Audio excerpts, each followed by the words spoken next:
Yeah, and loves a big occasion. We saw that in Lugo last year when he showed wonderful temperament to win that final against Mark Meisterbosch. Well, I think with Dang, and of course we'll get on with Fran here and Mickey, but Mickey Krause wins the leg. I think with Dang, you know, sometimes he has a little bit of a loose cue ball, but he keeps knocking the ball in. I think it can make his opponent a little mental at times, rack. expecting a miss, and it just doesn't happen. Mickey Krause has won the leg.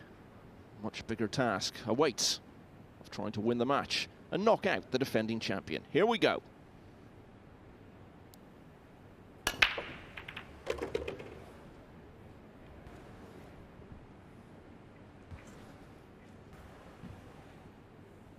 You know, I think this is one of the big differences just right there, what we saw in this opening break, that where a lot of players have gotten a little more level par with FSR. I think that break shot that he really figured out first, not only the incredible play afterwards, you know, tactically he's incredible, decisions, he's always good. I don't know about rolling out to this jump here. I don't think he'll get it back with the two so near the pocket, but I think the break has really gotten better for all of the players and really opens the door for this event. 23 years of age, Denmark's Mickey Krause, number 56 in the world rankings. Francisco, it's your choice. Yeah, I think we're, you know, all say he's probably a little better than that. Probably just starting to get those results, and that seed will climb as the tournament's going on, not only in 24, but also beyond. Big decision here to start.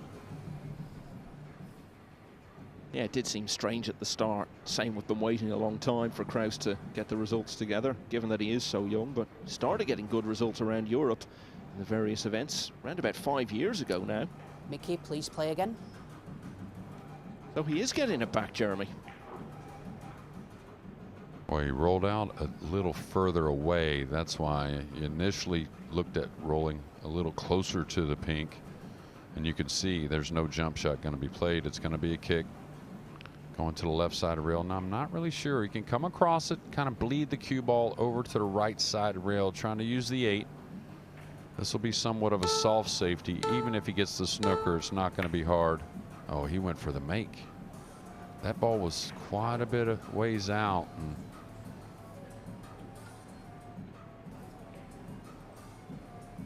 so at this part of the tournament where the players, you know, you heard Max Lechner in the interview last night. He said, all I want to do is make the final 64. Now that mentality has got to change, and I think it should have been a little different from the beginning. But decisions now in this knockout stage where most players feel they can win the tournament if they get to this final 64. It's going to be pretty crucial, the decisions.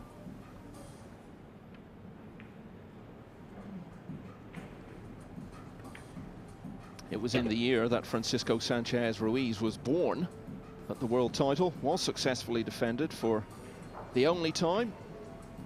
Earl Strickland was the man who did it.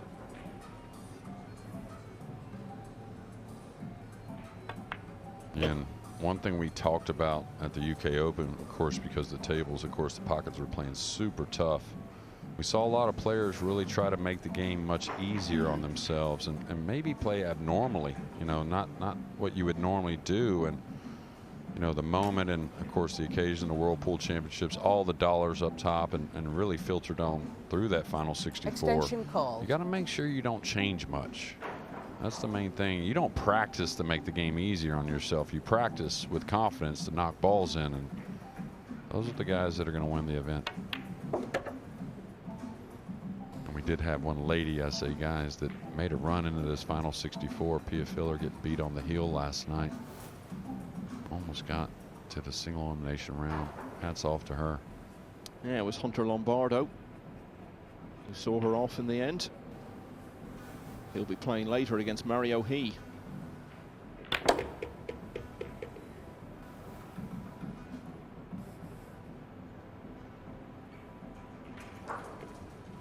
Cue ball fell a little short, so the right-hander is going to have a stretch. He expected another revolution or two on the cue ball. I did too, but it's a little touchy here.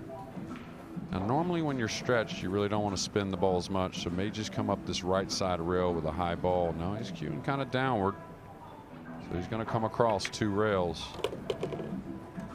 He's going to have a bit of a tester on the 9 to open.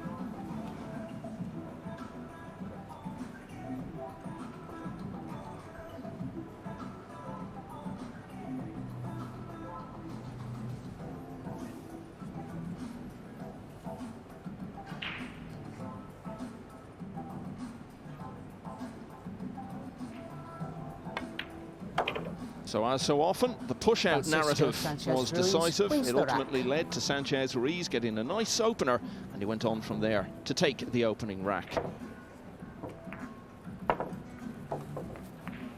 So not much to update you on so far in terms of what's going on elsewhere. Max Lechner, who we were talking about there, has won the first against Dennis Graba of Estonia. Lechner, someone who always seems to get to the later stages of the very biggest events, this and the US Open. Play going on 12 tables at the moment. Another match of interest, Jeremy, that I noted, BJ Ussery against former world champion Alex Pagulayan. Ussery is perhaps among the general public one of the most underrated players because we don't often see him playing in these very biggest events. But those who know him from the American scene know he's very, very capable. Yeah, he seems to always do well in America. Every tournament he does playing a bit more abroad. And I brought him up last night in a conversation just in comms that, you know, the more he plays, he's going to actually improve his game. He's going to settle in with these, you know, top players and start to believe even more in himself. He's a confident player. So, and one thing for Alex, though, Alex looked a lot better his second 2 matches than his opener. So I expect that one to be close. As I said, it was Earl Strickland in 1991, the only player to retain this title, beat Nick Varner, your old roommate, in the final. And actually the footage is still there on YouTube. Sanchez Ruiz It's still the era of waistcoats and bow ties. It's a whole different scene when you look at that final in Las Vegas all those years ago. First look at the FSR break. Yeah, that's the one we've seen so often. He's going to get a good look at the blue 2. He's got a nice angle to come across, probably avoiding the 3-9 combination. And you said old roommate Nick Varner, we roomed together that year in Spain whenever he beat me in the final. But yeah, Earl went on to win another championship later on. Yeah, 2002. Yeah, beating Francisco Bustamante in the final. Now kind of sizing up that combo, but I thought he would come across and he's got to hit this awfully soft and not necessarily the stroke you want to put on the ball when the nerves are high. So I thought he would avoid the combination on the 3-9, but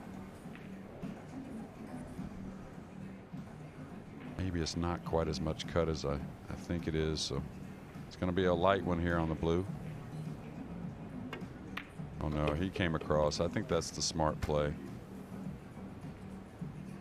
That Bustamante final, that was that horrible situation, wasn't it, where he'd had the death of a child during the tournament. You can't imagine carrying on, but he did. And correct me if I'm wrong, but as far as I recall, Strickland didn't know about that. That I don't know for sure, but you know, he played like he didn't know. I think the final was 17-15, I believe, if I remember correctly. Extension it's a longer called. race back then. May have been 15-13 actually.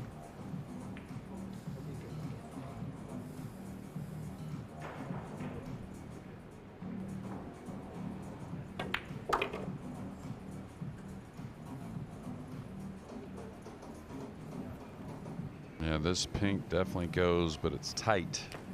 He wanted more angle on the 3 so he could get just a little closer to the pink. Anytime a ball's tight, it's not really you can aim, you know, so concrete. You just got to believe in what you're looking at. Yeah, that was a confident stroke. Yeah, very positive start, very encouraging from FSR. You were right first time, by the way, JJ. It was 17-15. Yeah, I remember, I think Earl beat me in the quarterfinals in that event. Played the worst match of my life. But Earl played really well. Hey, this is going to come across. And again, just like the was it the 9-ball on the last rack, I believe. He just got a little quick with the backswing. The good thing that FSR does so well is he'll settle. He'll understand when he's a little out of line and not try to get it all back in one shot and make some big mistake like here, maybe losing the cue ball in that side pocket near the brown. Now, I thought he'd get more than that out of it, but that's the sign of a champion, to say, hey, I'm going to work a little harder and not take a chance here. I think you were being a bit harsh on yourself, by the way, JJ. You only lost 11-8 to Earl that time in Cardiff. Yeah, but I had plenty of opportunities.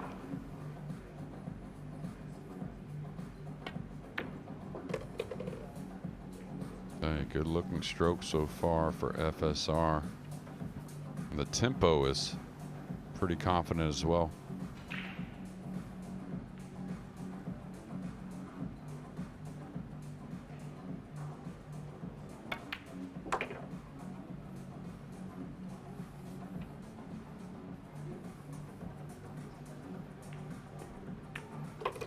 Very positive Sanchez start Ruiz from the wins the defending rack. champion. A break and run, his first of the match, as early as the second rack. He leads Mickey Krause 2-0. Now, I was talking about some of the matches that really stand out. Well, for me, Eklund Kachi against Sanjim Televanovic, that's a fascinating one. And Eklund Kachi, the US Open champion of last year, has won the first rack there. And this is him doing just that.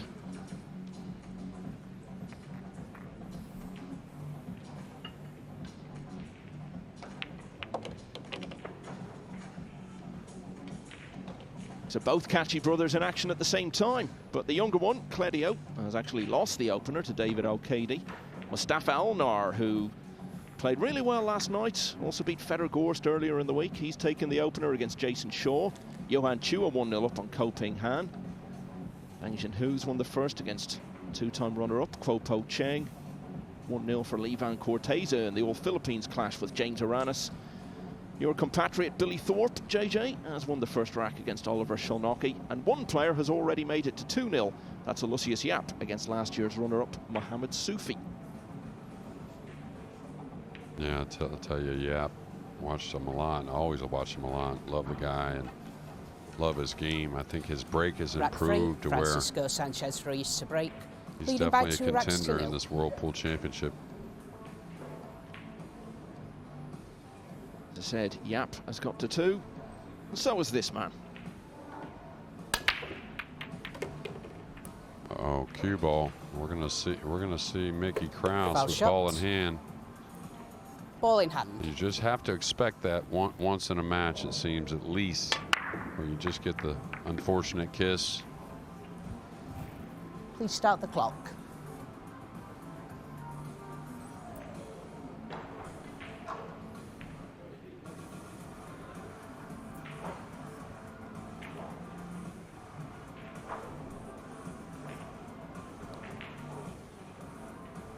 Yeah, a little tricky one, though. I mean, there's some things you have to pay attention to. Of course, a little bit of a covered up 6-ball you can see near the 9. Always nice to have that ball in hand, though, to get the arm started. Mickey, a guy who spends a lot of time in America trying to improve his game, playing different disciplines, and of course always working on his 9-ball. But all those disciplines really complement 9-ball. Whether it be the push out, kicking at balls, settling yourself as well. But the player that can really dive into and really trust their process, I think, are players that are really going to shine this week.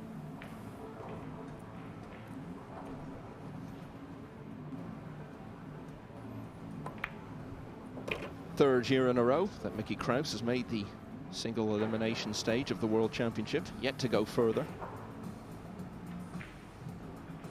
Well, here he's got to track over. He's got to get good speed to come across. Get somewhat where the purple's at now would be a good position.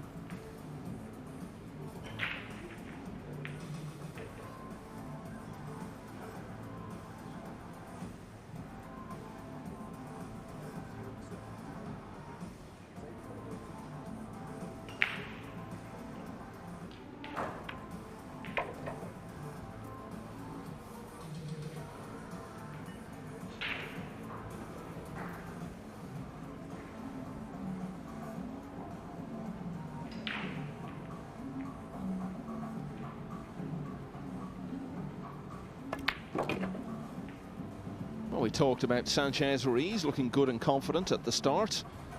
Mickey Krause getting his opportunity here and showing the same qualities. This routine 9 is to get his first on the board.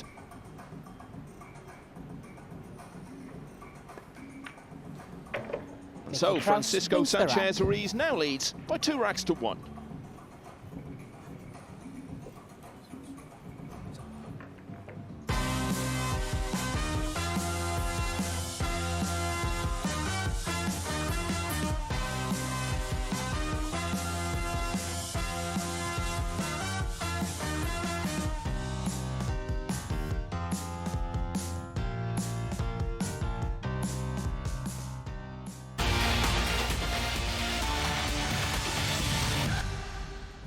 So much to stay across early on this 4th day of the World Championship here in Jeddah, the 2nd biggest city in Saudi Arabia. Dang Junhui, who we were talking about earlier, has now won the first couple of racks against Kuo Po Cheng. Lee Van Corteza also holding a 2-0 lead against his fellow Filipino, James Aranis. And another Philippines player, Johan Chua, has got a 2-0 lead against Ko Ping Han. Dang Junhui's just gone 3-0 while I was talking there. Jeremy Jones spent most of the break there talking baseball off mic with Phil Yates. And in this match, Mickey Krause has got to first base. There you go. There you go, Michael. And I'll tell you a player that's dangerous, I think, in this event. Mickey Krause to break. Only reason I watched a couple of his Trailing matches. by 2 racks to 1.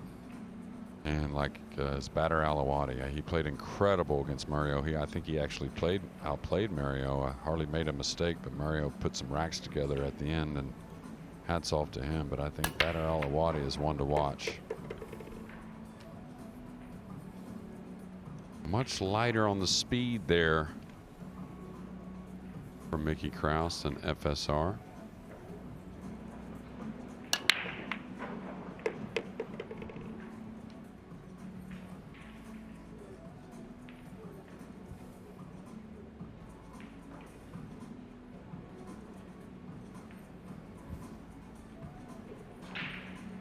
Yeah, it's actually been a ball made off the break every time. One of Sanchez Ruiz's, though, doesn't count as successful because he also scratched, which was what let Krause in to win rack 3. Yeah, don't like him elevating. If he can level out here, maybe catch a piece of the blue 2 to slow the cue ball down. Maybe cheat the pocket, play the 1 to the right side of the middle. I know that's hard to do. These sides are 4 1/4, which is quite snug for side pockets. The corner's at 4 inches. Extension People call. would ask why, you know, on a pool table, why 4 1/4, it being a little bigger than the corners, is you can't slide the ball in the sides, right? You have to hit it more pure, so they're always going to be a little bigger, but generally they're like more like 4 1/2 when your corners are 4 inch. All right, watch out for the cue ball here. He's elevating. Oh, what a stroke. Really cleanly struck. Now, maybe not what he wanted, and a big decision coming. Do you go for the cross corner, or do you play the safety maybe behind the 8?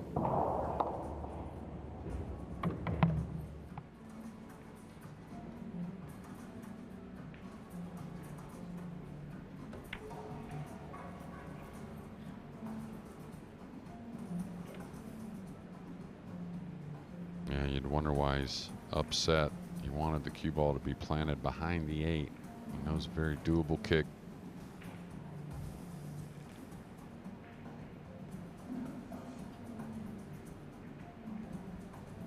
Krause was left heartbroken when these two met in the US Extension Open called. last year. He looked the winner all over for most of the match in the last 64 stage, same as this. But it ended up going hill-hill, and largely because of a fluke in the deciding rack, Sanchez Ruiz came through. Krause was absolutely inconsolable afterwards.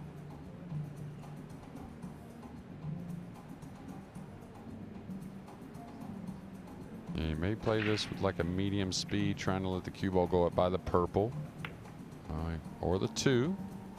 And that's why you always play speed. That's the main thing when it comes to kicking and containing. That way, whichever side of the blue 2, you get a little separation.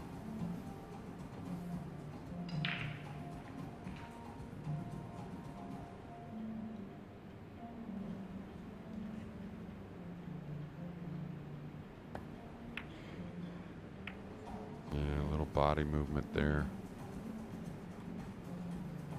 And Mickey, a little different than most, really kind of holds the cue stick at the cue ball. It doesn't make a whole lot of pre-strokes, and of course all the players pretty much pause at the cue ball, but he holds it quite a long time.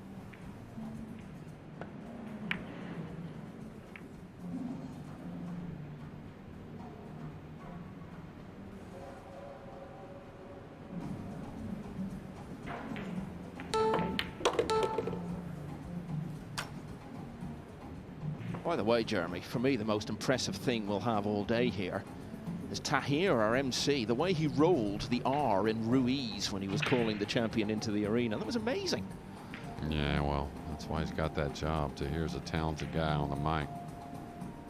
I'm pretty much having dinner with him and Addy every night when we get back, and two very sharp individuals. Tahir, just one of the nicest, friendliest people you could ever meet. Much like the man at the table. Yeah, I'm not sure if the 6 plays in the lower right. Looks like it may be connected to the 9 and only have that middle across. Oh no, there is space, so he's in a good position. He'll just lay a little bit. Well, he's gonna get a little maybe funny here. Yeah, you could see a little shake of the head, and reason being on the slick table, when you have a kind of a heavy hit, going forward, it's hard to get a lot of roll out of the cue ball. So he's got to kind of smooth this up the table. Oh, it moved not quite nicely.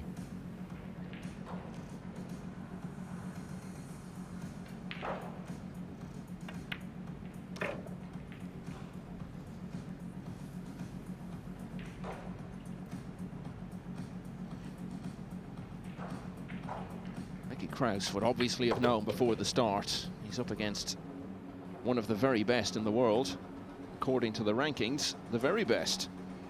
And that point is really being underlined. Sanchez Ruiz is looking very good. He now leads Mickey Krause 3-1. He's not the only one to have made it to 3. Dang Jinhu leads 3-0 over Kuo Po Cheng. Johan Chua by the same score against Ko Ping Han. And Eklund Kachi leading 3-0 against Sanjim Pelovanovic in that clash of players from southeastern Europe. And this is Badr Alawadi of Kuwait, who you were bigging up earlier, Jeremy. Yeah, I've watched a couple matches, and really solid and really shooting the tough shots with so much confidence, like he knows they're going in. Not trying to use the side rail to dribble the ball in or anything like that, make it easier. Just swinging the cue with a lot of confidence. And he's playing a guy that I always think does very well every time he does make a tournament. That's Marco Tucher. Yeah, Alawadi has been to the last 32 of the World Championship before, trying to get there again, and he's off to a good start, leading 2-0. Billy Thorpe also 2-0 up over Oliver Shalnoki of Hungary, who's had a couple of very good runs in this championship in years gone by. And Mohamed Soufi, who was runner-up last year, has won rack 3 to get on the board against Lucius Yap, the Singaporean, now leading 2-1. Jason Shaw also leading 2-1, having lost the opener to Mustafa Alnar. And another player leading 2-1 is Dennis Graba of Estonia, a player who's been around for a long time. Rack 5, He has the upper hand Sanchez on Ruiz Max to Lechner. break, leading by 3 racks to 1.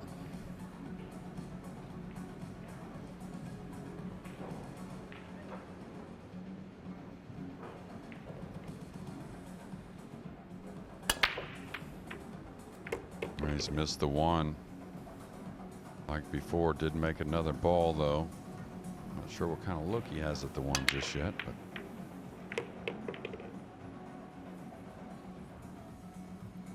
Thank you.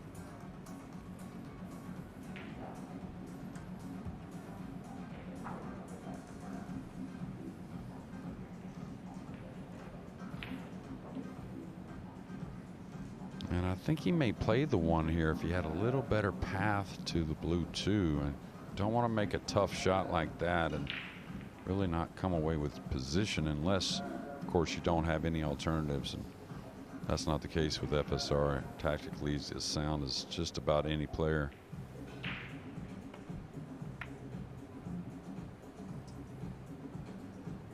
Just as I said it, a bit short there. Talked about Mickey Krause getting a lot of attention at quite a young age, and a lot of that was because of his role in Denmark's run to the quarterfinals of the World Cup 3 years ago, along with Bahram Lotfi. Together, they beat France and Italy in the first 2 rounds, and then went out in the quarters after giving a decent contest to the eventual winners, Germany.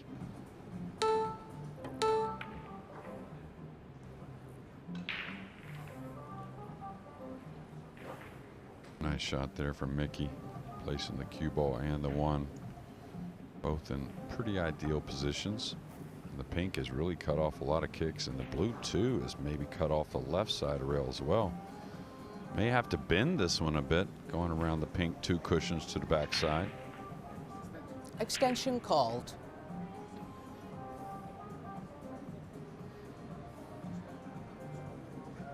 As we've said, Sanchez Ruiz hasn't played a lot of pool yet this week.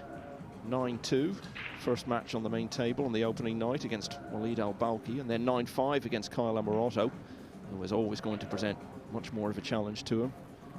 Winner's qualification yesterday. So he's not spent a great deal of time on the table yet.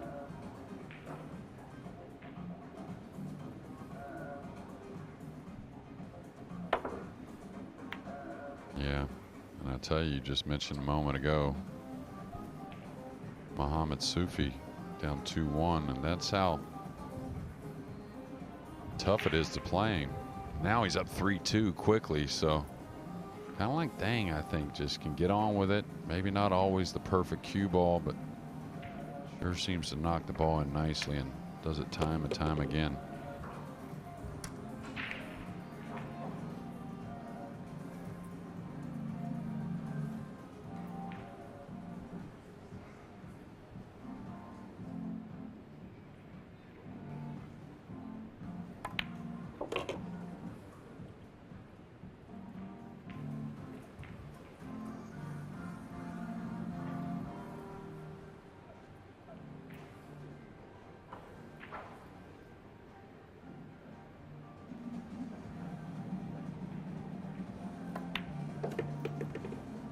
That quarter-final run at the World Cup of Pool with Denmark wasn't the only positive indication about Krause's potential around that time. The same year, he made it to the last 32 of the US Open.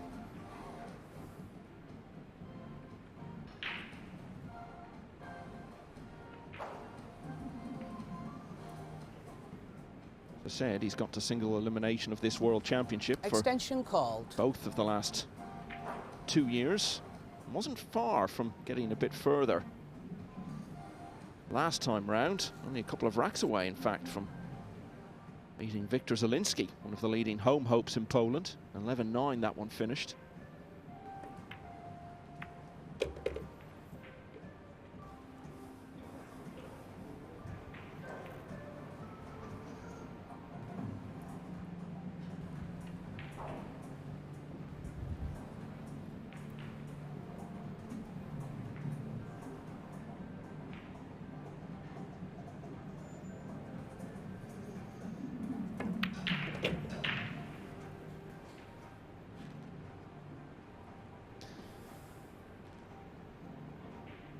Talked about how well FSR has started the match, but Krause looks to be in good stroke as well. The question will be, can he keep pace if Sanchez Ruiz continues to play well for the entire match?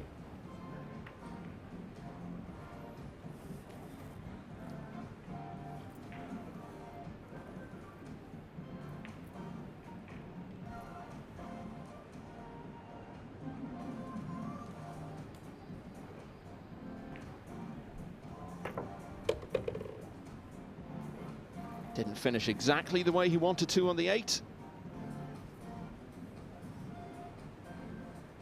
But he sorted it out just fine.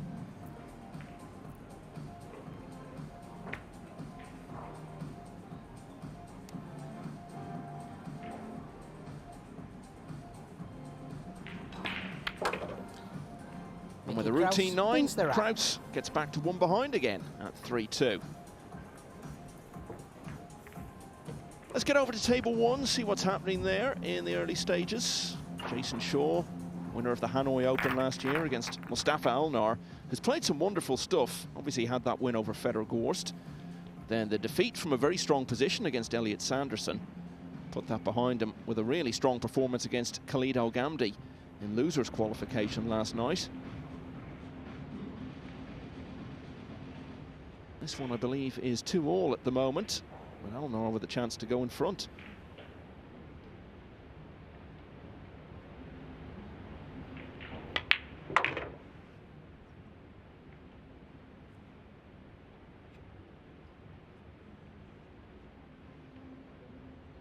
I was so impressed with Elnar last night. I was commentating on his match against Gamdi. Looks like a real natural talent. He's up against another real talent in Jason Shaw, and he's leading him at the moment by 3 racks to 2. I was saying about Krause getting to the last 32 of the US Open. That's effectively what it amounted to under a slightly different format. Basically, it was a 16-player single elimination, and he was 1 match away from getting there, beaten by Canada's John Morra.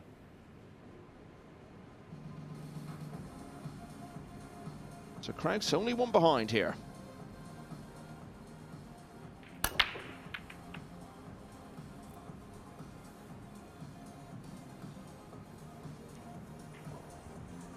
But for the first time in the match, he's come up dry.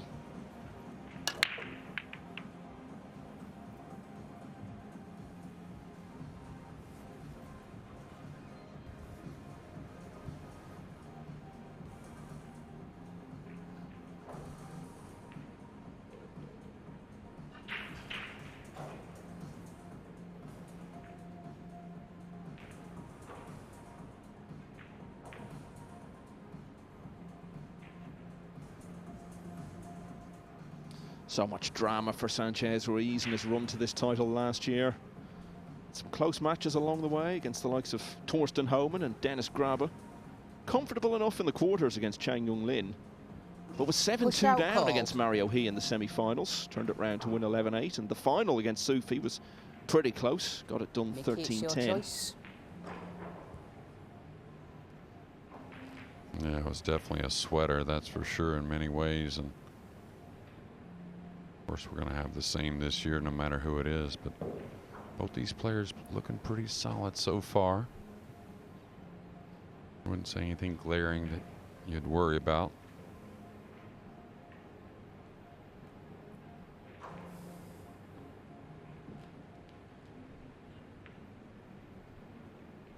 This is a difficult kind of play here, this safety. Not anything concrete. Maybe just your skill floating the cue ball back towards the 7, maybe. He played it a bit on the thicker side, trying to protect the object ball a bit more.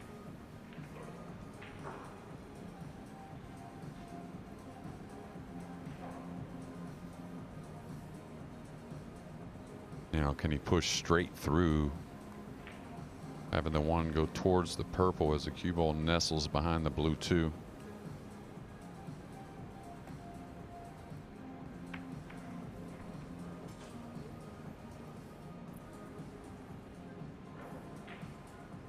You know, there's a lot of talk, Jeremy, inevitably, about the huge prize fund on offer here this week. And I think this point is relevant to the 2 players on show here.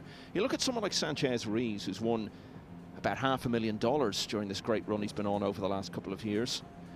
So, of course, $250,000 is a huge amount of money, but it's not quite as life-changing for someone like him or Van Bonen or Filler as it might be for someone like, say, Mickey Krause. So does that make a difference as we come towards the end of the tournament? The pressure involved in playing for all that money, will it affect the bigger names a bit less perhaps than someone else? Yeah, I think, you know, just basically that they've won and been there before, I think makes a bit more difference than the dollars. But yeah, absolutely. I mean, Mickey Krause, you know, like all players, trying to get better sponsorship deals. Like he said in this interview, make that Mosconi Cup team or the Reyes Cup, which will, whoever wins here, if they're on European or American, will make both. And yeah, there's the dividends, and exponentially what this title brings is incredible. And you know, for FSR and them guys, of course, the dollars, they're going to make dollars. You know, that they've set themselves up and worked hard in their career to do well. And more about the name on the title, there's a bit more in place for a guy like Mickey Krause. Interesting play here that he went for this instead of the kick, because things can get pretty hairy on the 3 fouls. Anytime there's a bunch of balls around that first object ball, there's usually a way to make anyone an underdog kicking at the ball. Like right here, the 9's in the way, right? So if he pushes the 1 up on the 8, squeezes him behind the purple, where's the route to kick at the 1? And if you're new to 9-ball pool, well, he opened it up. I don't know if he got that rail cut off or not, but he opened it up to possibly run out. But new to 9-ball pool, 3 consecutive fouls by the same person is a loss of game.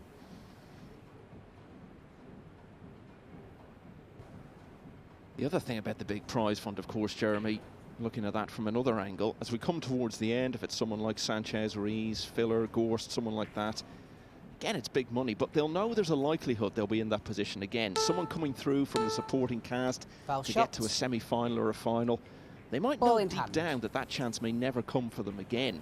So that's got to be a factor too. The clock.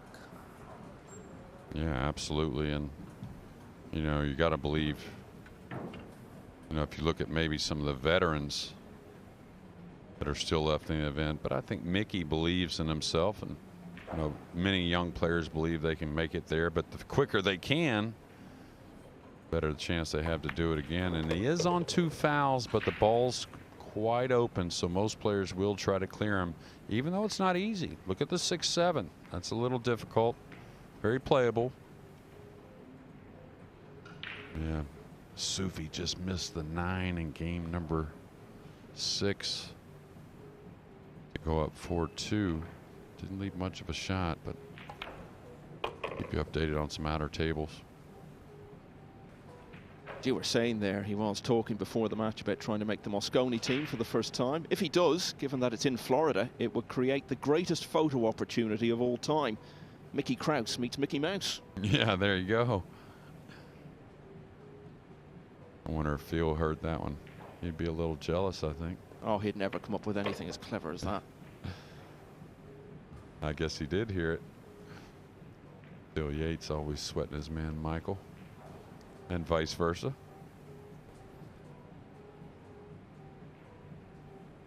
But yeah, I mean, if you look at, you know, we have a few veterans. I mean, of course, David Al-Kaidi, who won European Open last year. I mean, of course, his confidence is high and to where he feels like he can still win multiple big titles, but, you know, who knows? Ralph Souquet, who did make our final 64, I think he's in action at the moment as well. You know, probably not many world titles left for him, but making a bid this year still. As you rightly say, whoever wins this will be on teams Extension for called. whatever, whether it's Mosconi and Reyes for Europe, just Mosconi for America, or just Reyes for an Asian player. But it doesn't have to be winning it, because even if you get to the final or semi-final, might not absolutely guarantee your place, but you'll have gone an extremely long way towards it and won't need to do much then for the rest of the year to be in that team. Well, if that shows you anything about comfort, going 4 rails for position, the combination wasn't that difficult. Most would have probably laid up for the combo, really. But, you know, sponsorship deals change. You know, you change companies at times. We saw many players last year towards the end making switches where you see a veteran player, you know, maybe like a Ralph. He's set with his companies. He's going to stay there. And, of course, you know, it'd be great to win the world title. And hopefully if he did, he'd get a raise with those companies. But, you know, things are different for the youngsters. And it all plays in.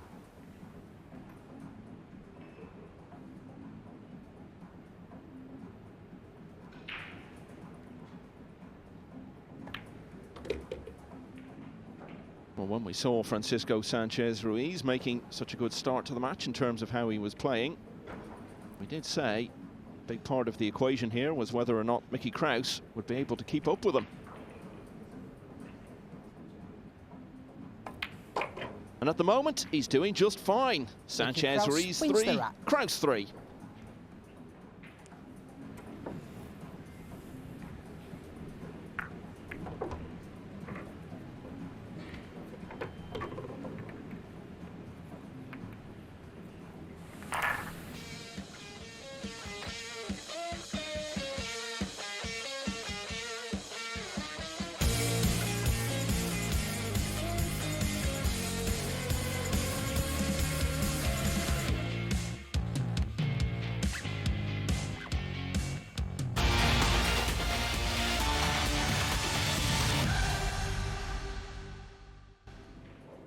Day 4 in Jeddah, which is hosting the World Pool Championship for the very first time at the Prince Abdullah Al Faisal City Sports Hall. Temperatures forecast to reach something like 46 degrees Celsius here at the weekend. Inside, the players are feeling the heat with so much on the line in what has now firmly established itself as the biggest event in Nineball pool. Who's going to be the first player through to the last 32? Well, Eklund Kachi is leading that race at the moment. He's been a semi-finalist in the past, and he's cruised into a 5-0 lead over Sanjin Pelovanovic. American BJ Ussery just ahead of former champion Alex Pagulayan at 3-2. David O'Cady 3-1 up on the younger Kachi, Cledio. Jason Shaw's levelled at 3-all with Mustafa Alnar. Johan Chua 4-2 up on Ko Ping Han. Max Lechner's turned it round to lead by the same score against Dennis Graber. Badr Alawadi, who we saw a little earlier, has a 4-1 lead against Marco Teucher. Last year's runner-up, Mohamed Soufi, 4-2 up on Lucius Yap. Dang Jinhu also 4-2 over Kwo Po Cheng. James Aranis with the edge against Lee Van Corteza, 3-2 there. 4-1 to Billy Thorpe against Oliver Shalnocki. And here on the main table, it's 3-all as Mickey Krause breaks. And breaks golden. Wow. Mickey Krause wins Mickey the Krause, all of a sudden, having been 3-1 down not so long ago, has made the golden break here to complete 3 in a row, and now he leads for the first time in the match, JJ. Yeah, I was always watching the yellow one, where the yellow 9-ball was the one to watch, and Mickey Krause, not a whole lot of expression with it, but you know he's happy to have it. Yeah, we know for these big events we get new viewers to the game, so just to basically outline what's gone on there. So long as you hit the lowest numbered ball remaining on the table first, any pot you make is legal and keeps you at the table. The winner of the rack is the player who pots the 9, irrespective of who's potted what balls leading up to that. And if, combining all of those things, you pot the 9 off the break, you win the rack straight off in one shot. And with that, Mickey Krause hits the front. Yeah, and you talked about Eklund Kachi out to a 5-0 lead against Sanjin. Sanjin seems like he stays in form, so you got to figure some racks run there, and that's what it's going to take to win this tournament. That's what FSR did for so long in so many tournaments. Seemed like he ran 4 or 5 racks every match. Got a little separation in that department. Rack 8. Mickey You wouldn't Krause believe it goes a long leading ways. by 4 racks to 3.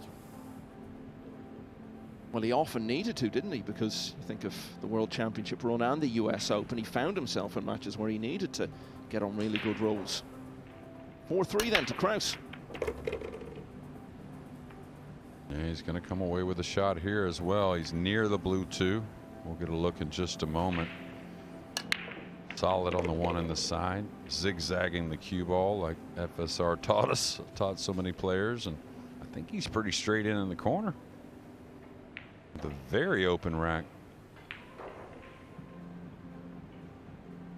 Yeah, this is getting, I know it's just mid-match, but the way Mickey's breaking the balls and has been breaking the balls, and again, that confidence from the UK Open just weeks ago, this could get a little dangerous for FSR. Yeah, well, Krause had sort of been stalling really around the losers qualification round, last 64 phase of tournaments. Went out in the last 64 of so many matchroom events last year. This, the narrow defeat to FSR at the US Open as well. Heavy defeat to Wojciech Szewczyk at the European Open, and also beaten in the last 64 in Hanoi by Fu Che Wei. Made single elimination again at the UK Open a few weeks ago, and this time got wins over Georgi Georgiev and Oscar Dominguez. Made it to the last 16 and was eventually beaten there by Pius Labutus, who went on to the semis. He's since played in another much smaller but still tough field ranking event in Virginia, got to the last 16 there as well, and he's been to the quarters of another pretty strong ranking event in the States earlier in the year in Massachusetts. So we knew the talent was there. Could he find the consistency was the question. And over the last few months, it looks as though maybe he's doing that. You can see he swings with a lot of confidence, carries himself with a lot of confidence. Very humble young man. I mean, fun to be around. Super nice guy. Always talked about he's not necessarily the guy that's hanging out with one particular player, but knows them all very well. Just kind of coming into his own. And what he's coming Mickey into Krause here wins the rack. is a 2-rack lead. Sanchez Ruiz hasn't even been to the table since it was 3-all. Golden break followed by a break and run. Now, this is Sanjin Pelovanovic with a chance to get on the board against Eklund Kaci. The All-Balkans clash. The chance passing him by. He might have thought he could get the double kiss there, perhaps, and the 9 might go in at the second time of asking. Not surprisingly, didn't ask Kaci to finish that out. So that one has actually gone 6-0 now. 3-all between BJ Osseri and Alex Pagulayan. David Al-Kaidi 4-1 up on Kledio Kaci. Johan Chua's got the 5-2 against Ko Ping Han. Max Lechner also 5-2 over Dennis Graber. Mohamed Soufi's got a 5-3 lead against Olusius Yap.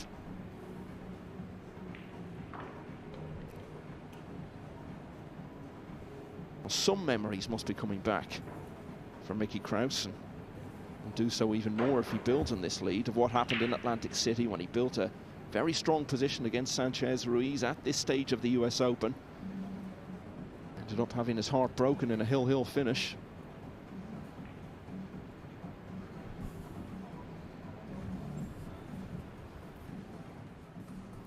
Rack 9, Mickey Krause to break, leading by 5 racks to 3. Breaking is very effective for him at the moment. Can he continue that here?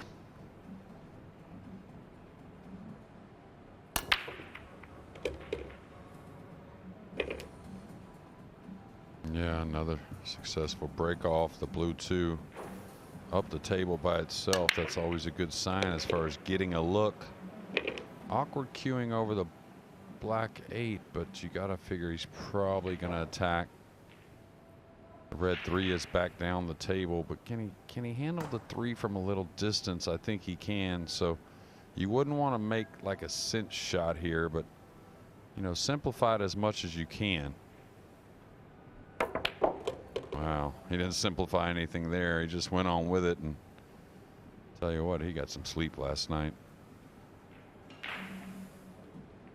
He spent a good deal more time in action this week than his opponent. He won his first match against Jeremy Sosai, but then was beaten in winners qualification yesterday against Eklund Kaci, comfortably really, 9-3. So I had to go to losers qualification last night and really needed to fight past Ahmed Al-Jabbar.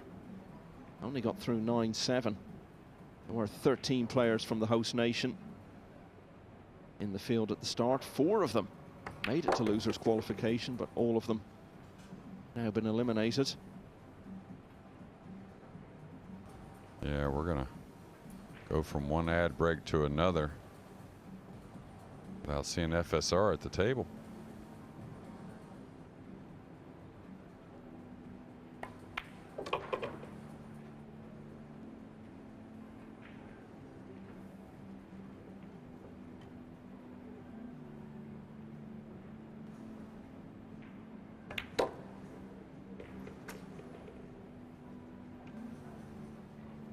Yeah, it's going to be 5 in a row, and you have to say it hasn't taken very long for him to achieve this turnaround in the situation. I'm sure you're aware there was a very high-profile boxing event here in Saudi Arabia last weekend.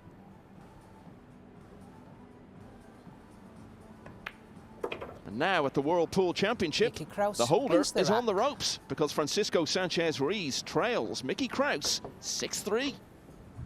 I don't need to wear a crown to know that I'm the one. 'Cause I can do things for you. I've never been wrong. Just turn it on. Just turn it on. Start out the lights and watch me set it.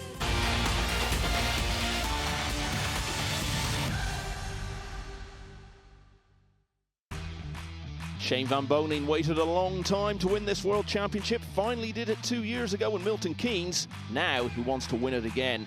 And he's arrived at the venue here in Jeddah. He'll be up next on the main table against Woo Kun Lin, who was a semi-finalist in this championship in Poland last year. SVB against WKL will be along in a little while. Meanwhile, Francisco Sanchez Ruiz on the table in his bid for a second world title. Mickey Krause Mickey to break. Krause is really putting it up to Leading him by here. 6 racks to 3. He's won 5 racks in a row and has now passed the halfway point in his quest for the 11 he needs to knock out the champ.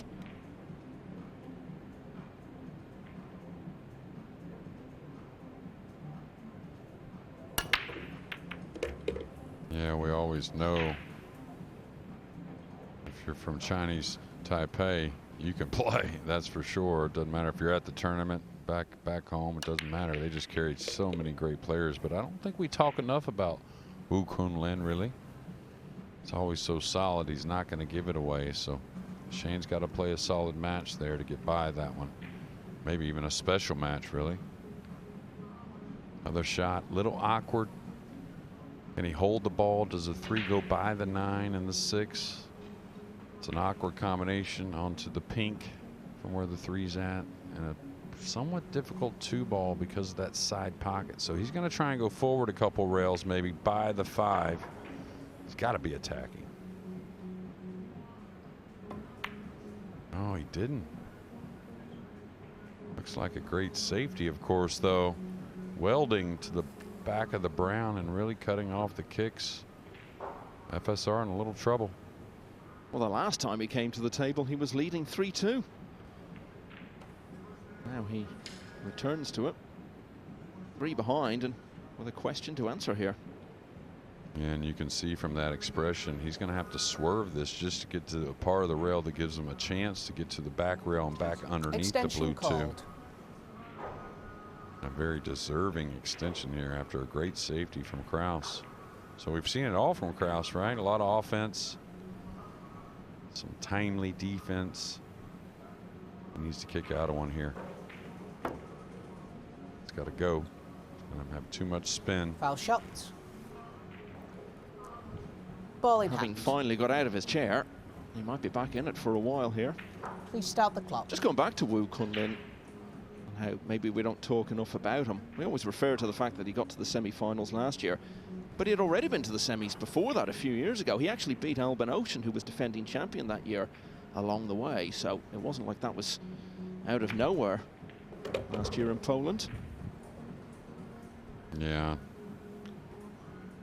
I mean, this week it's been kind of odd. We haven't really touched on filler a whole lot, which I don't think he minds it. He's going about his business, but, you know, we talk about filler so often, and I'm sure there'll be some of the material today and moving forward. But, yeah, Woo Kun Lin, a very, very solid player, and like I said, he's not going to give it away. So Shane's going to have to be on point. Probably has to break the balls a little better than he has so far in the event. It hasn't been really poor or anything, but hasn't been totally his best. Yeah, and Joshua Filler, who you mentioned there, the 2018 champion. We'll see him a bit later against Fitim Haradinaj, representing Kosovo. Yeah, and I thought Filler's draw for the first couple rounds was, you know, about as good as it gets. I'm not saying there's soft ones out there. Extension called. You know, he's going to carry as being the favorite in most matches, but maybe a little more favorite than you would expect. But it is 9-ball pool, so you got to bring your game. You can't expect it to be handed to you. No question at all that Mickey Krause has brought his game to Jeddah today. This could be half a dozen racks in a row. We talked earlier about how many times during that golden run he had a year or 2 ago Sanchez Ruiz put together a run like this. Now he's having it handed to him, but maybe not for much longer. Foul shot. Oh, and what a gift this is. Ball in hand. Yeah, and 2 things there. Please start the clock. Really surprising at the speed of the draw stroke first. So he obviously missed his line with the cue ball, putting that much speed, but you may guard against both. Didn't need a whole lot on that 7 to get to the 8.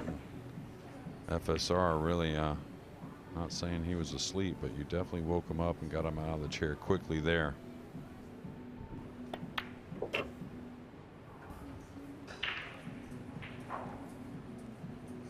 Krause got ball in hand. Looked as though he was going to stretch his lead to 7-3. But the scratch left Sanchez Ruiz with 3 fairly routine shots. The snap is losing streak, and instead of falling 4 behind, he reduces the deficit to 2. Here is the scratch again, Jeremy, in potting the 6. Yeah, like I said, you're not going to miss the speed by that much, so he obviously missed the line on the cue ball. Trying to get to the side rail, that being the long right rail. Eklenkachi is just 3 racks away from victory already. He's leading Sanjin Pelovanovic by 8 racks to 0. Oh, one of the biggest breakers in the game, and you know, there's a few of us thinking, you know, the way he performed at the UK Open last year, before that just horrible accident he had, I thought he was going to go to #1 in the world, in my opinion. That's just, I thought that was the direction I was seeing, and maybe getting that strength back, a little more endurance, and you know, he can cue as well as anyone. Have to say, that was one I thought could be really close, and may yet be, but it's going to take a miracle from Pelovanovic to achieve that. BJ Ussery 5-3 up against Alex Pagulayan. David O'Cady has a 5-1 lead over Cledio Kachi. Jason Shaw has really turned it around against Mustafa Al-Noor. 3 in a row now to lead 5-3, and it's also 5-3 for Johan Chua against Ko Ping Han. Max Lechner 5-2 over Dennis Graba, and Badr Alawadi, who we've really been talking up today, well, he's delivering 6-1 against Marco Teucher. All right, he's going to get the 6, it appears, but he's missed the 1 a few times. And the 9 moved out of the rack a little to the side. When it goes straight back a couple inches, usually you're pretty on point, but when it goes to the side a bit, seems the rack could differ just a smudge. Yeah, he's only made the 1 off the break once from 4 attempts so far. Yeah, may make a little adjustment with the cue ball. Now here he's awkwardly cueing, but he's facing a guy that is playing very, very solid in all departments. One big mistake in the last game, but maybe hard to push out here.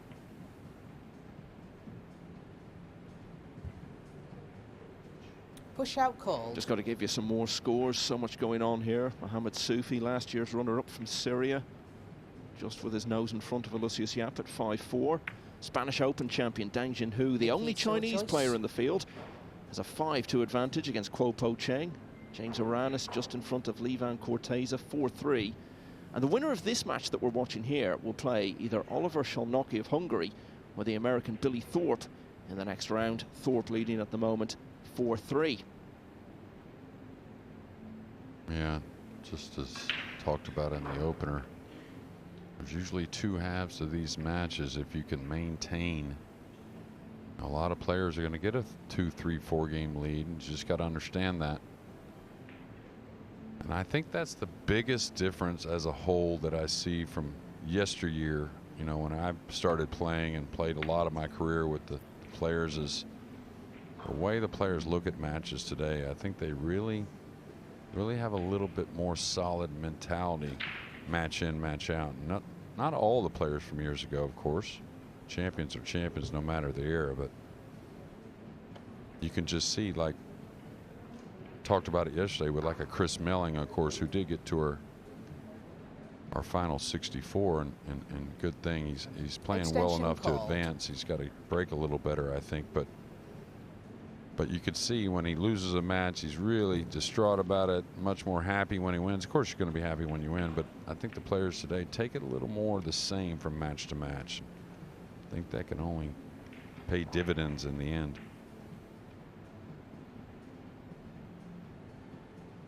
All right, 2-rail scape here. Could pocket this one. The hit would go a long ways, though.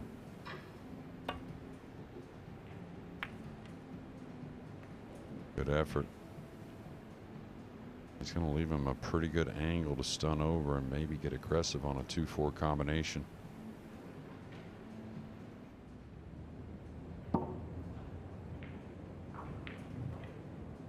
I'll tell you, a guy that just because the table's near, I'm keeping an eye on. Started a little slow, but looked like he's starting to heat up and settle in. BJ Ussery playing Alex Pagulayan. Big Extension moment for him. called. Yeah, we talk about the Americans looking for some young players to break into the Mosconi team. Well, there's a very good player. You wouldn't describe him as a youngster, but he's never been in the Mosconi team and has a great chance of making it this year. Osiri. Yeah, that's why, you know, Skyler really making it on points is so huge for him, and his captaincy there is, you know, giving himself some options moving forward. And I think he will do it. I think Sky's going to get it going. But considering trying to get that cut back, and kind of let up on that one a little bit. Lost the connection on the cue ball. He's worried about this. This is the thing. You got to look at the shot the right way, right? You're worried about holding the two, but it was so straight. If you hit it purely, the two's going to hold. So you could put a little more speed on that combination rather than trying to be so subtle.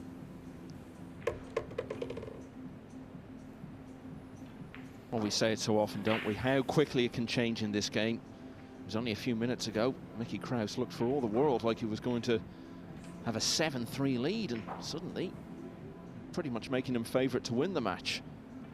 Now, he might in a few moments be only one ahead. All right, a big draw stroke coming. He'll cheat the pocket a hair to stay away from a scratch like his opponent had in the last, drawing the cue ball up that left side rail. Now this is always awkward just because you're hitting the ball full, a little bit off with the stroke. You could overhit it, get a little straight on the 5, maybe get a little thin. Oh, he kind of punched it. Gonna get a little thinner with a, you know, a 7 that doesn't have a lot of options. Now he was stretched, and this will happen a lot when players are stretched. Kind of pull the trigger a little quicker than normal. That's what I saw there. Sufi back on the board now. I hit 6-4 over Yap.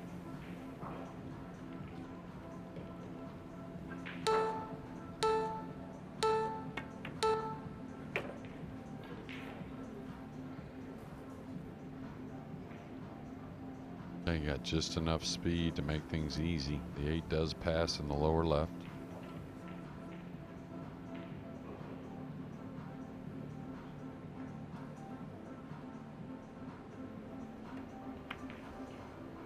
And of course, when you're trying to come from behind and with a more experienced player, once the guy you're up against starts making 1 or 2 errors and giving you opportunities, you've got to jump all over them. And that's what Sanchez Ruiz has now done 2 racks in a row. And he is indeed back to only 1 behind. Sanchez Ruiz wins the It's rack. a very different contest now, 6-5. Let's go over to table 5 now and see what's happening there. This is the younger Kachi, Cledio. He's playing David O'Cady. So O'Cady leading 5-2 here. And Cledio Kachi, the teenager, 18 years of age. On this 9. You get it back to 5-3.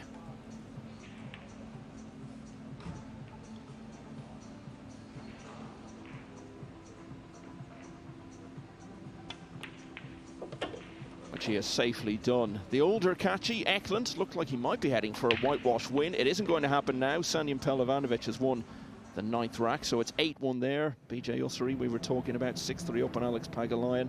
Jason Shaw, 5 in a row now, 7-3. He leads Mustafa Alnar.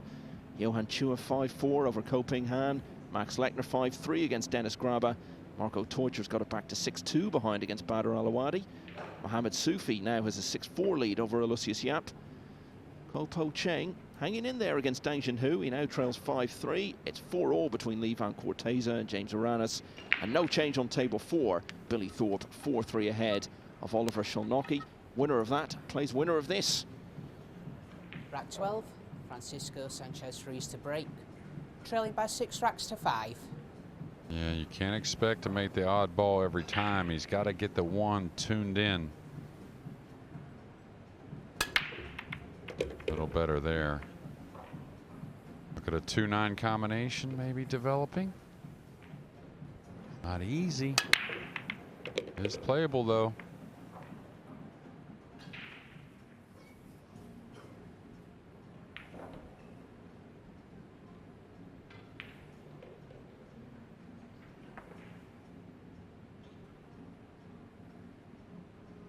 We've talked about players talking themselves out of shots over the last few days. This is one just so tempted to talk yourself into. Yeah, especially if you can find somewhere to tuck the cue ball. And the good thing about this combination is, well, he's looking at the kiss shot, which not much safe, not much of a backdoor safety there. Good thing about this combination, though, is you're going to definitely hit the 9. You're definitely going to remove it away from the side, so you're not going to give anything in return. And the 2 should escape. So if he can pinch the cue ball, maybe bring it back by the pink, I think he's supposed to play this combo, because there's not a dead safety here either. Extension called. And not one you would think that's going to secure ball in hand or some kind of easy shot. So I think you got to go here, Michael. And that's a nice quick one to complete the recovery from the brink of going 7-3 down. FSR is back level. It's a race to 5 from here.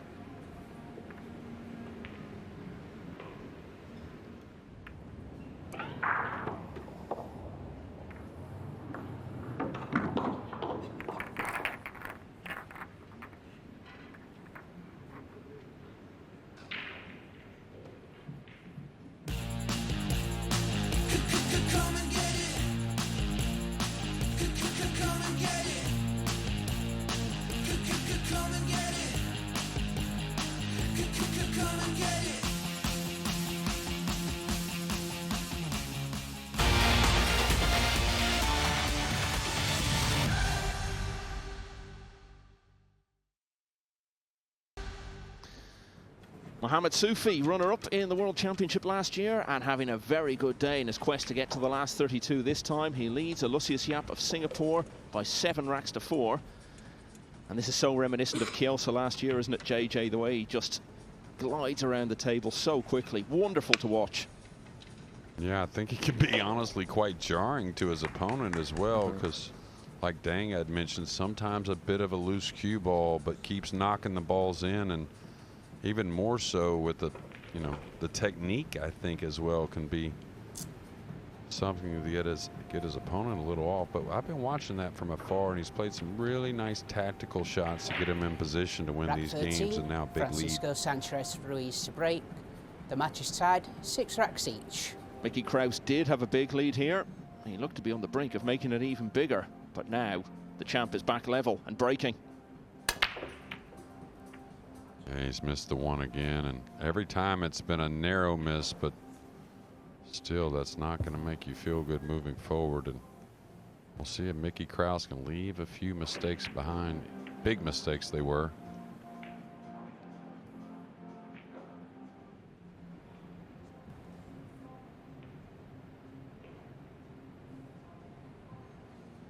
First time in the match, Sanchez Ruiz hasn't made anything off the break, albeit in one of those previous racks he did scratch as well.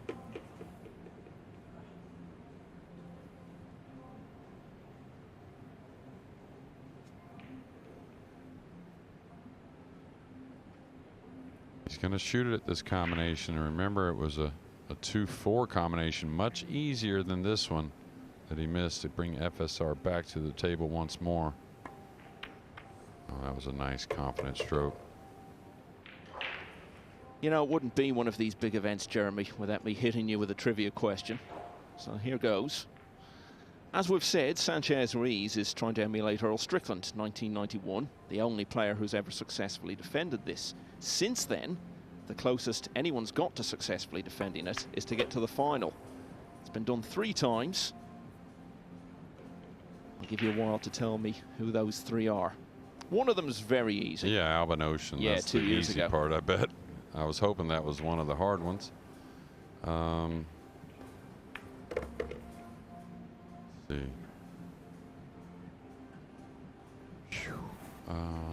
Give me a second, but Oh, you can have all the time you want, JJ. Long way to go in this match. Maybe an American in there. Yeah, yeah. Johnny Archer. Very good. 1998. Yeah. So only one more, and it's not that difficult, actually. I'm thinking of a vet, really, but he's still a very prominent player. okay. That's enough clues, I guess, since I got the first 2.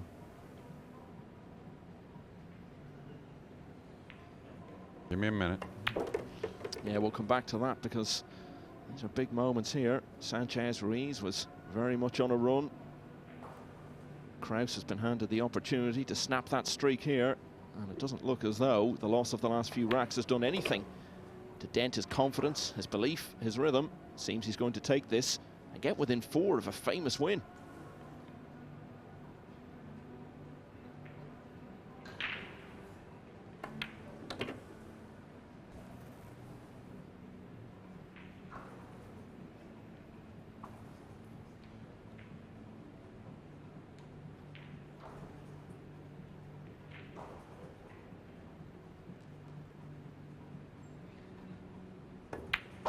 Mickey Krause hits the front Mickey again. Krause wins the rack. Back into the lead at 7-6. Now let's see what's going on elsewhere as they rack them up again. BJ Ussery, the American we've been talking about so much, is up against Alex Pagulayan, who won this championship 20 years ago this year. Ussery leading by 7 racks to 3.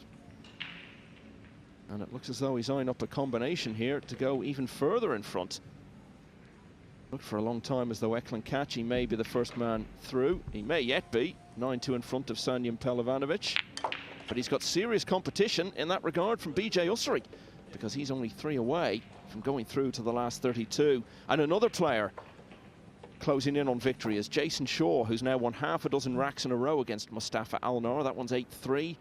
David O'Cady 6-3 up on Cledio Kachi. Johan Chua 7-4 against Ko Ping Han. Dennis Graber hanging on well against Max Lechner, who we saw knock out Skylar Woodward last night. 5-4 to Lechner there. Badr Alawadi 7-3 up on Marco Teucher. Mohamed Soufi 3 away from victory. 8-4 against Lucius Yap. Dang Jinhu 6-4 against Kuo Po Cheng. Ivan Corteza just in front of James Aranis at 5-4. And it's 4-all between Oliver Sholnocki and Billy Thorpe. Dang's just won another one. He now leads Kuo Po Cheng, the 2-time World Championship runner-up, by 7 racks to 4.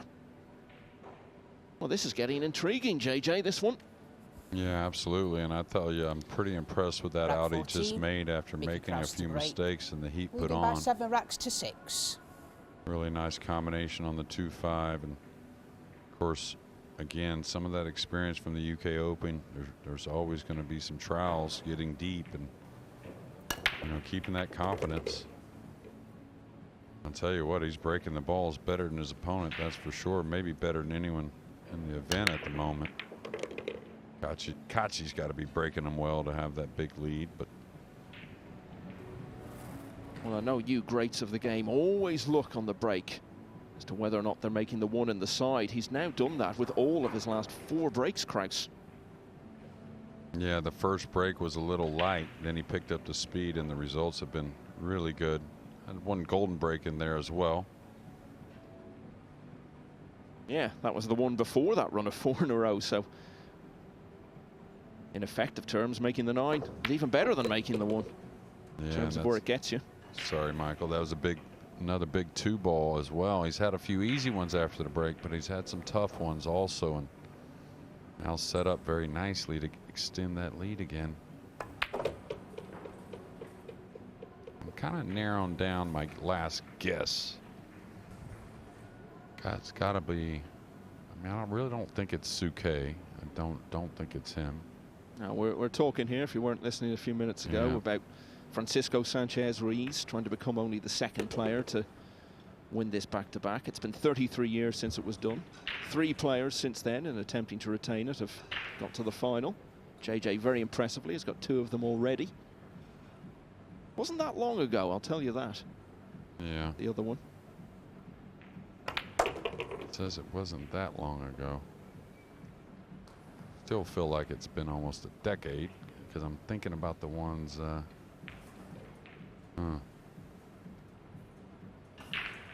Copigny? No. Little bit later than that. A little bit later than that. He would obviously have been defending in 16, so not long after that. Okay. Anyway, we'll come back to that because, again, these are big moments. And Krause looks like it's going to be another break and run for him. Oh, I know it. Carlo Beato. Yeah, 2018 lost the final. Yeah, I should have got it from the get anyways. Well, Mickey Krause is playing like a world champion at the moment. A wonderful display here. And he's got a bit of distance between the players again. Suddenly, he's only 3 away. Now, so much going on elsewhere, including on table 1, where Jason Shaw is 3-2 down against Mustafa Alnar. Shaw will be as aware as anyone of the fact that Alnar has already knocked out one of the best in the world this week, or, well, not knocked out, but beaten in Fedor Gorst, looking to knock out Shaw here. But he's lost 7 racks in a row now to the Scot, who leads 9-3 and is only a couple away from going through. It's not been a great tournament for him this over the years, Jason Shaw. He just feels like a different player nowadays. Had that big win in the wonderful setting of Hanoi back in October. He's really been looking after himself physically and mentally in recent months.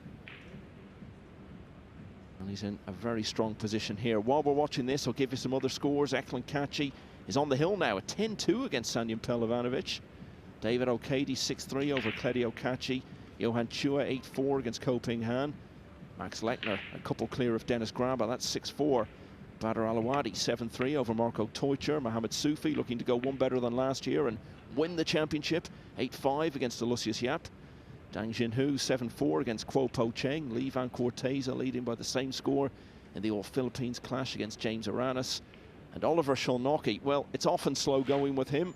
Seems to be the case again today, but he is in front against Billy Thorpe at 5-4. Shaw trying to capitalise on ball in hand there. Back here, Krause trying to capitalise on his 2-rack advantage. Yeah, and hats off to Alnar if he does go down. He's had a nice tournament for sure. He's played some incredible pool, and you just wonder if, you know, maybe that match, that growing pains kind of match was going to show up. And of course, it was probably a lot of Jason Shaw so far, but maybe a few mistakes in between from Alnar. Yeah, I think this has been his most headline-grabbing tournament, obviously, with the win over Gorst early on. But he's had some decent runs in matchroom events before, and when he's played well this week, he's been so impressive. Looks like he's got so much talent, and no doubt we'll hear a lot more about him in the years to come. And of course, that match isn't over yet today. Back here, Krause 8-6 in front, and shooting at the 2. Yeah, and how confident has he been playing these 2 balls? Maybe going after that 9 a bit, teasing us. Now, is the 5 falling funny on the black 8? Where he may have to play some type of kiss shot off the purple into the 9 here in just a couple innings.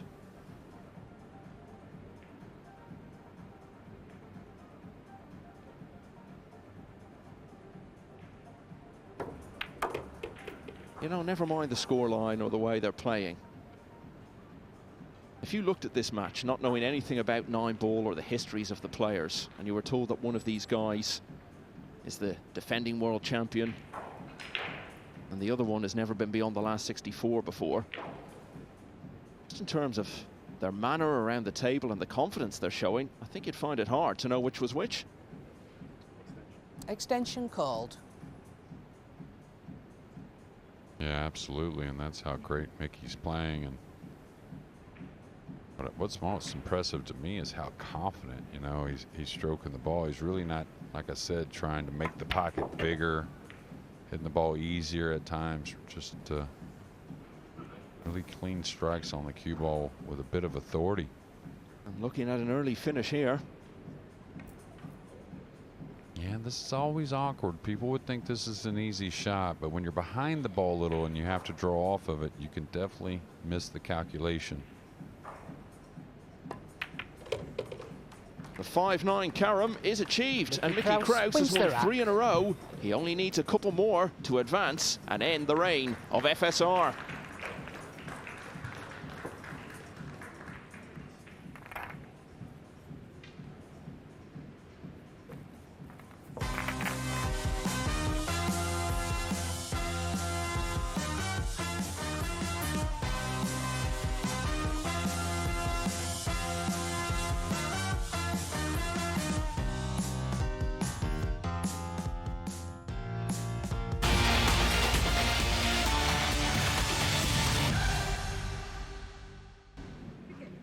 GB stands for Great Britain, the team Jason Shaw represents in the World Cup of Pool.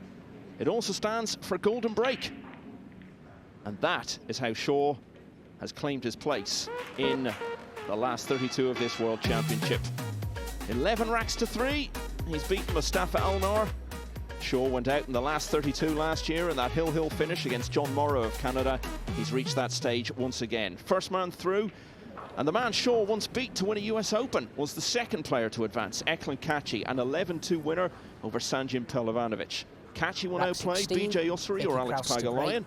It's 8-4 at the moment to Ussery. Shaw's next opponent could be his Mosconi Cup teammate David Al-Qaedi, because he leads Claudio Kachi at the moment 7-3. But back here, this is the big story. Krause 2 away from knocking out the holder.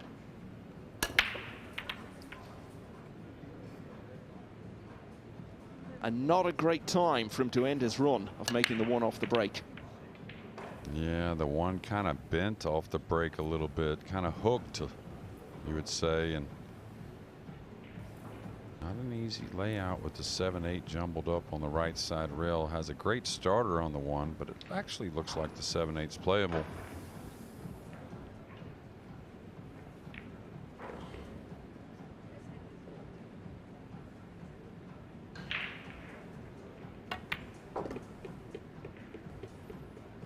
Quite a bit short there. Say, he's got a little worry getting around the 3 here. The problem is if he bumps it, he could bump it out of position and maybe not find a pocket.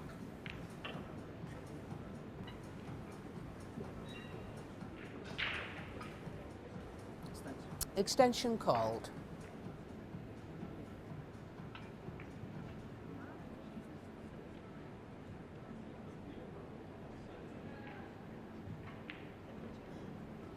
I can see from a glance Mohamed Soufi just a few balls away from the hill.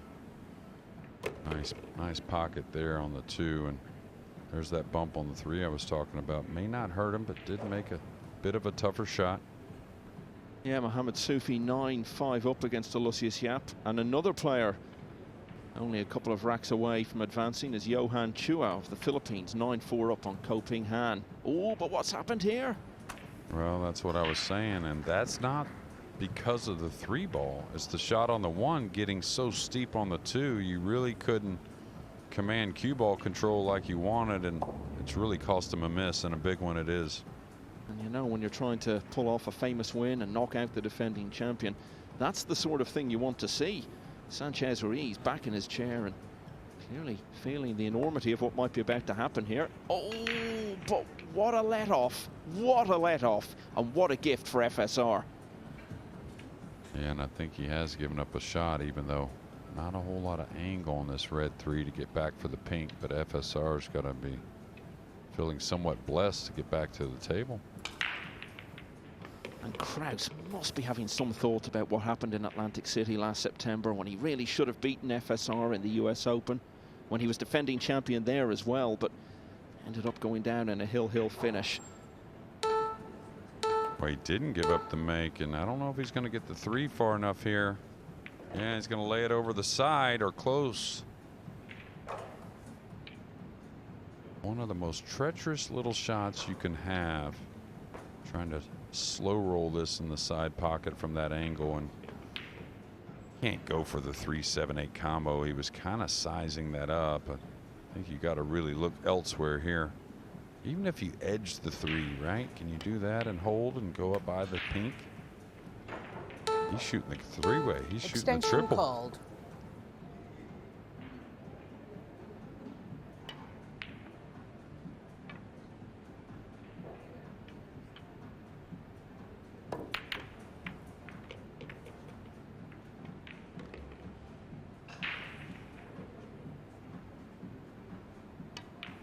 Yeah, talked about it earlier.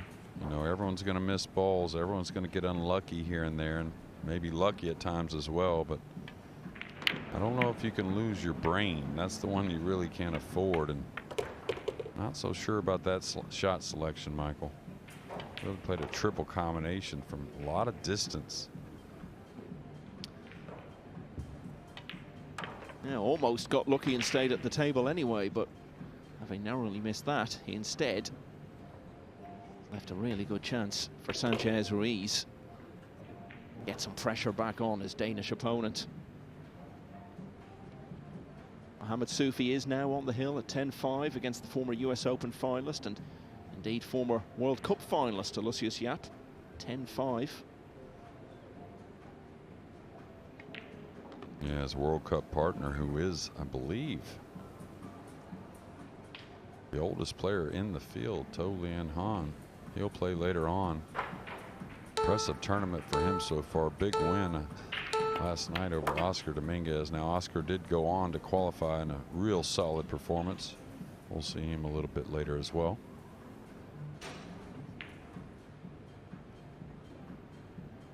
Soufi has knocked in a really tough ball over there on the 2 and a little in position. He's got a lot of work, but he's got a chance to knock out. Yeah, and speaking of Dominguez, I know you're not Mosconi Cup captain anymore, Jeremy, but I know you still want to see the American contingent doing well, and 6 of them made the final 64, so that's good going.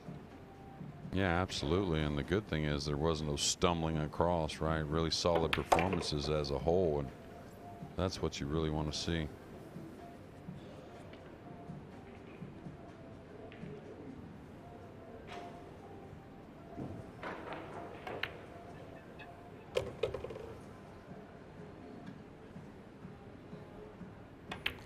Okay, so this absolutely thrilling last 64 encounter takes another turn. Francisco Sanchez Ruiz back to only 2 behind now.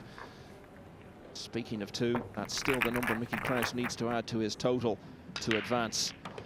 Let's look again at the key moment of this rack, Jeremy. Not a shot selection you could bring yourself to agree with. Yeah, I don't. Yeah, we're gonna go with the we're really. gonna see the miss 3 first. Okay. Yeah, that's the one that that's gonna hurt. Now, I wasn't in love with the decision. I think anyone in the world was going to be an underdog to make that triple combination, and that's why I would have stayed away from it. But well, it developed into one of those racks that the way it played out, whoever lost it was going to have big regrets about it. And of course, Mickey Krause will barely even remember that if he goes on to win the match, but if he passes up this chance to claim surely the biggest win of his life so far, that could haunt him for some time.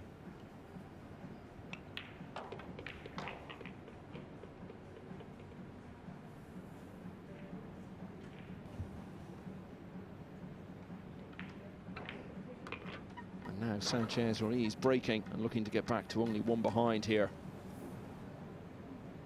It's developing into, in terms of the storyline, Jeremy, perhaps the most memorable match of the championship so far. yeah, absolutely. Rack 17, Francisco Sanchez Ruiz to break, trailing by 9 racks to 7. 128 players entered. 128 wanted it, and these guys are really showing how much they want it.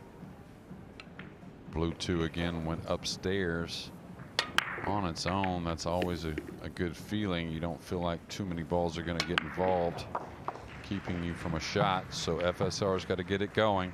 It's late. He trails by 2.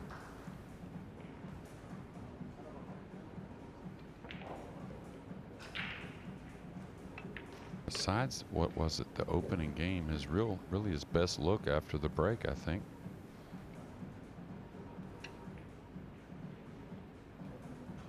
Don't think he can really afford to try and get closer to this 3 ball. He needs an angle going away from that group that's near. So just going to settle the cue ball. Yeah, apart from rack 12, when he had that quick win with the 2-9 carom into the side, that first breaking rack you talk about is the only time he's run out from the break in this match. Yeah, well, he needs to channel some things here and put a few together. I mean, again, Mickey had that missed 3, which would have probably gotten him to the hill, and then maybe a bit of a suspect decision thereafter. But it's got to be, you can't depend on that. He's played a pretty incredible match overall, Mickey, so FSR's got to do it himself. And Mohamed Soufi has gone on to beat Lucius Jaap, and watch out for that guy. He's dangerous. Certainly proved that last year when he ended the hopes of Alban Ocean and went on to reach the final. Mohamed Soufi has knocked out Lucius Jaap by 11 racks to 5. And he will now play the winner of the match between Badr Alouadi and Marco Teucher. That looked to be going Alouadi's way, and he is still in front, but now only a couple clear at 7-5. Extension Yeah, well, called. the way I felt like Teucher was playing without being able to put our eyes on that match, I think it was just a lot of Badr running racks probably, and sweet stroke there. Now the 7 does not pass the 9. We just saw that, or at least I don't believe it passes, so he's got to produce something here. Probably the 6 up in the corner. That offers a little more cue ball movement to the correct side of the 7. And he's going to draw this ball behind. I wonder, I guess he likes that a little better than playing the corner just because he plays a simpler shot. But this could get awkward trying to draw short side here. That's why. Falling on the rail. Is he going to catch? See the look away right here? He knows he doesn't like it. And if he falls straight, or if he's catching a piece of the 9, this could be very troublesome. Could get on top of the 8. Could it get right on top of it here? Yeah, I didn't like the decision on the 6. I really liked him going for the upper corner and playing from behind for the 7 upstairs somewhere, but what do you do here, Michael? Do you attack with the cross corner bank? It's the type of bank it's very difficult to hang the ball. Usually wants to go or get away from the pocket. Oh, Mickey's cutting at this.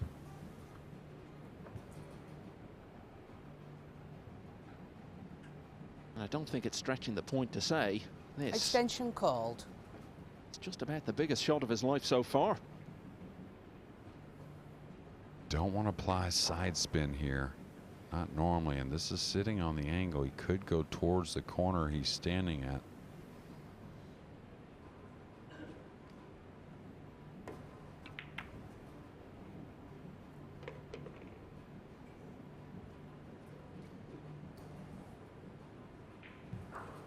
What did you make of that, Jake? Well, you know, the players know what the miss tendency is most of the time on shots, and you know the miss tendency there is thick really, and maybe trying to stay away from that a bit more body movement that we've seen from Mickey the entire match. I'm gonna try and make a big bank here. He needs 3 in the corner. He's not gonna get it. Mickey Krause should get to the hill.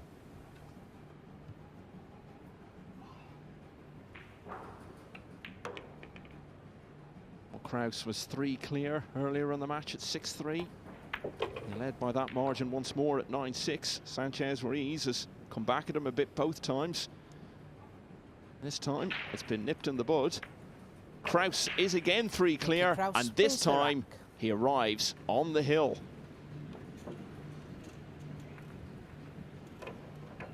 Well, every time we see someone attempt a shot like this nowadays, JJ, we think of David Al-Kaidi in the World Masters final against Alex Kazakis, but his best mate couldn't deliver, and it's cost him. Yeah, and I'll tell you, when you have to move the cue ball a lot, that's when you can lose accuracy quite often on these types of banks. And David, of course, didn't have to work the rock. He was shooting at the 9. And a shot, well, none of us will ever forget, but a shot there that FSR has got to forget and hope he gets another chance at this match. Just time to tell you about a couple of scores. Alex Pagulayan's got a couple of racks in a row to close to 8-5 behind against BJ Ussery. Johan Chua still 2 away at 9-5 against Ko Ping Han. Kuo Po Cheng is hanging on well against Dang Junhui, but he still trails by a couple now at 8-6. Lee Van Cortese 8-5 in front of James Aranis, although Aranis at the table just to the left of us here, looking to close to 2 behind. And Oliver Szolnocki leads Billy Thorpe 6-5. They're playing for the right to meet the winner of this, and at the moment there's a very good chance that that winner is going to be Mickey Krause. So close to knocking out Francisco Sanchez Ruiz from the US Open in Atlantic City last September. He couldn't end the Spaniard's title defense there. He's got a great chance to do so here in Jeddah.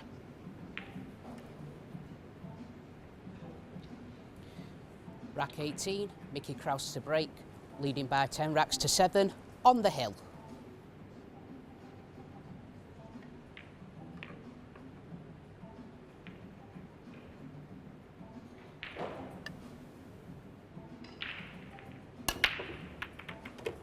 Oh, how about another golden one to finish? Mickey The Krause greatest wins the moment match. Mickey Krause has had. It feels like the end of an era. Francisco Sanchez Ruiz at one point held the two biggest titles in the game, the World Championship and the US Open. Now he's lost them both, and as a result of this defeat, he will definitely lose the world #1 ranking as well. But what a turnaround for Mickey Krause. Heartbroken in Atlantic City last September when he missed the chance to knock Sanchez Ruiz out of the US Open. He's done it today, and he's finished it off with his second golden break of the match. A truly wonderful performance by the 23-year-old from Denmark. He's into the last 32 of the World Championship for the very first time. The champ is out.